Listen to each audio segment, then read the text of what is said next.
Welcome back. Now our next guests have an inspirational story. They went from sleeping rough in the Phoenix Park to receiving master's degrees.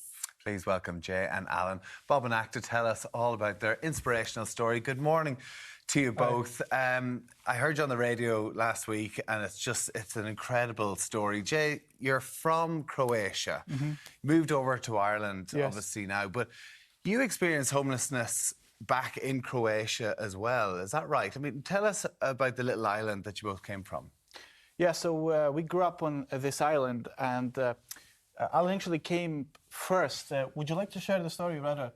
Of course, yeah. So we were born on this island in Croatia, as Jay mentioned, and although it's very popular, you know, a lot of tourists go there. When the tourist season ends, there's not many opportunities. So from very early on, we knew we were going to have to go somewhere to make something out of ourselves. So in the summer of 2015, we actually managed a car park where we managed to save a little bit of money. So then we were discussing what is our plan. We have to use this money well. So Jay went to the closest city, which was about 2 hours away, and he bought a plane ticket and a tent. And then in October of 2015, I went to Ireland. So from the day one, since I arrived here, you could see the opportunities in the air. So I actually came with a suitcase, and I had a blanket in the suitcase that I used because I used to sleep at the Grand Canal.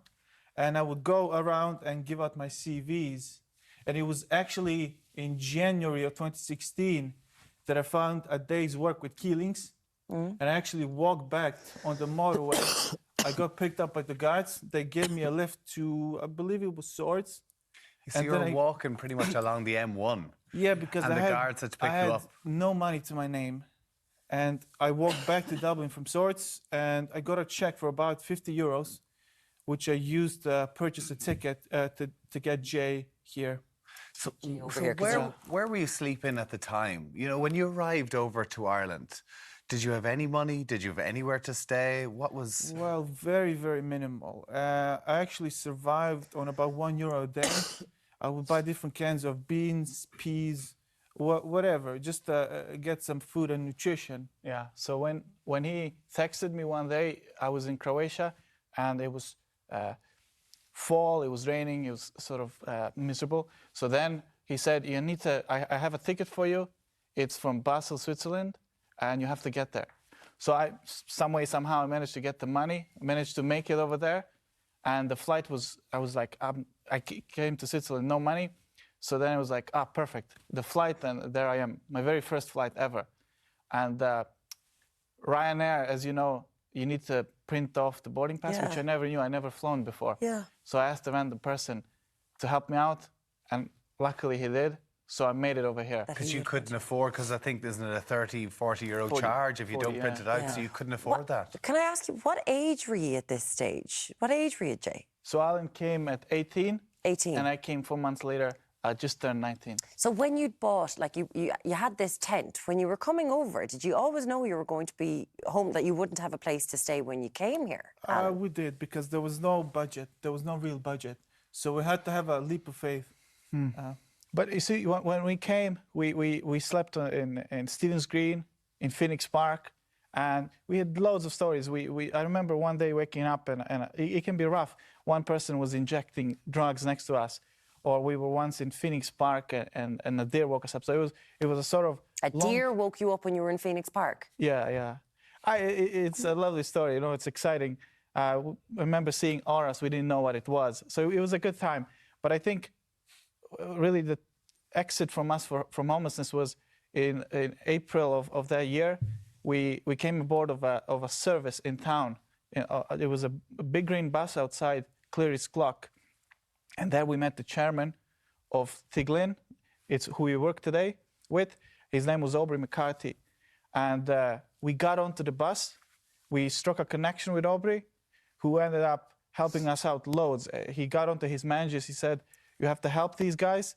And Tiglin gave us transitional housing. So that was Okay. our way out, a gateway out of homelessness. And how long had you been homeless at this stage? Obviously, Alan, you've been here At this longer. stage, I was homeless for 12 months. 12 months, Yeah. sleeping rough. What did you do? I mean, do you try to go into different cafes? Like, did you have hope that you would find something? Well, there's days when you question everything, but there's always hope. It took me about 8 months to find work as a kitchen porter.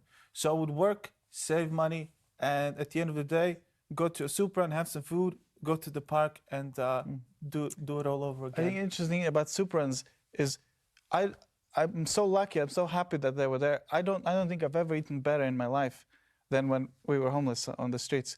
There was a lot of help out there. When things are there, and thank God there are charities who will do that. And Tiglin is a homeless charity. You get this transitional housing in order to get into Tiglin. And at one stage, from sleeping rough in Phoenix Park, where a deer has woken you up because you're sleeping in the bushes, to being in Áras an Uachtaráin, and you met Sabina Higgins, the wife of the president. Well, that was a great honor of ours. It was the first year we were here. Aubrey McCarthy, as I mentioned, he invited us on behalf of Tiglin to come to Áras, and we went in.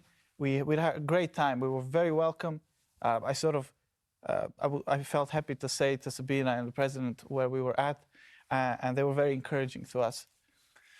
Because to go to an event like this, obviously, did you have to rent a suit? That was the first time. How did that work? One of first, that was the first time I wore a tuxedo in my life. So it was a good time, you know. But yeah, that was also a good time. Post then, we got transitional housing, and then we got so many opportunities through Tiglin. We got to one day we got to access. It was an academic evaluation. Yeah. Aubrey encouraged us. He said, "Education changed my life. You guys should try it out yourselves. You seem like two clever guys." And from there, we got to start off with basic courses. Ireland is very good for that. Very, very inclusive in terms of getting back into education. So we started level 5, 6, and then in 2018. Southeastern Technological University, head of lifelong learning, his name is Joe Collins. He started a degree program in tandem with Tiglin. Yeah. And Joe gave us an opportunity to get onto this program. And from there, we graduated with a degree. And from there, we did a master's degree. So now we're on par with everybody. Now we can, I'm studying with Minute, I'm studying with DCU. So now we're as good as anyone else. And Alan, so you're both working in these Tiglin centres. You've both master's degrees. I mean, it's just incredible. You must come across people though in similar situations now in these centres. You must be a huge inspiration for people coming in through the doors. Of course, and I'm having these conversations every day. People are in different predicaments. So I can give advice because I was there. Just for example, yesterday I was speaking to he's a bit older, and he's trying to figure out his life. And I said, just write things down, because that's always worked for me.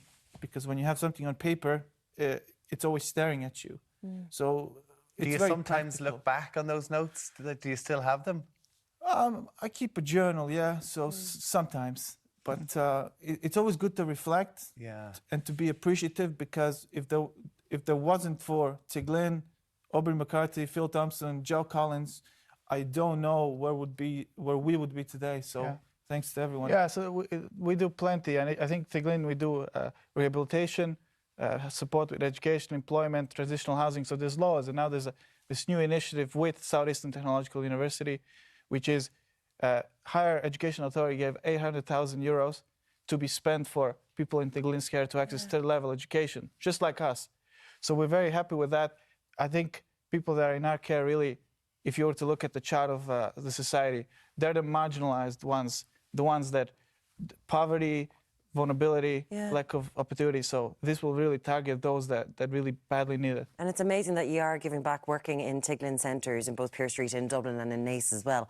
And I know you've been here 7 years. Yeah. What a difference that those 7 years have made. You haven't gotten to go home yet. Is that a hope at some stage? Yeah, we will. Yeah, we actually last week we received a special education award by Minister for Education Simon Harris, President of SETU, and Croatian ambassador. So we are keeping that link alive.